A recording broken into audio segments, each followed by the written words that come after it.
नारियल का जन्म।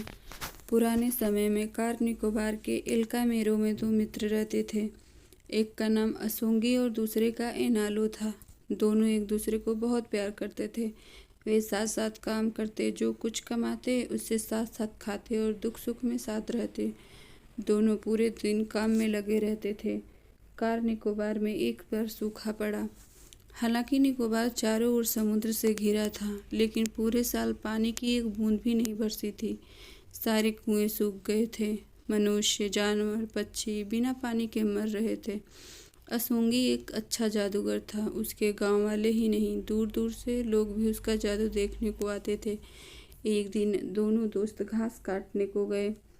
असोंगी को अपनी छुरी तेज करनी थी, लेकिन आसपास कहीं पानी नजर ही नहीं आ रहा था। ऐसे में असोंगी जंगल में घुस गया और जादू के बल पर जमीन से पानी निकाल लिया। उसे लेकर वह अपने मित्र एनालो के पास आया। एनालो को बड़ा आश्चर्य हुआ। यह पानी तुम कहाँ से ले आए? उसने असोंगी से पूछा। जंगल के भीतर से, असोंगी ने संक्षिप्त सा उत्तर दिया। देखो, मैं तुम्हारा सबसे गहरा दोस्त हूँ, एनालो लालचपूर्वक बोला।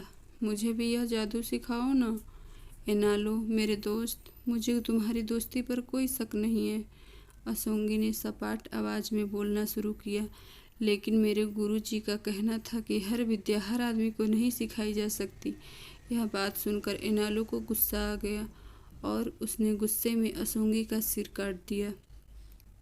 वह सिर एनालो से बहुत सारी बातें किया करता था। इससे डरकर एनालो गांव छोड़कर भाग गया। वह दूसरे गांव में जा पहुंचा। वहां उसने शादी की और आराम से रहने लगा। कुछ समय बाद उसके घर एक पुत्री का जन्म हुआ। वह एक खूबसूरत लड़की थी। सभी उसे प्यार करते थे। एक बार अचानक लड़की बीमार पड़ गई। एनालो ने उसका बहुत इलाज कराया, लेकिन किसी भी दवा से उसे आराम नहीं हुआ। दुखी और थका हारा एनालो एक रात जल्दी सो गया। गहरी नींद में उसने एक स्वप्न देखा।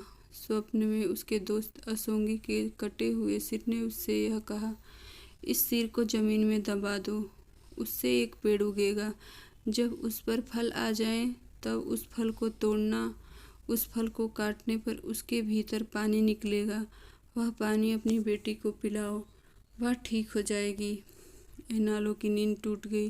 वह मुंह अंधेरे ही उठ बैठा और दौड़ता हुआ अपने पुराने गांव में पहुंचा। घर में खंभे पर लटके असोंगी के सिर को उसने उसके बताए अनुसार जमीन में दबा दिया। कुछ समय बाद उस सिर से एक पेड़ पैदा हुआ। उस पर फल लगे।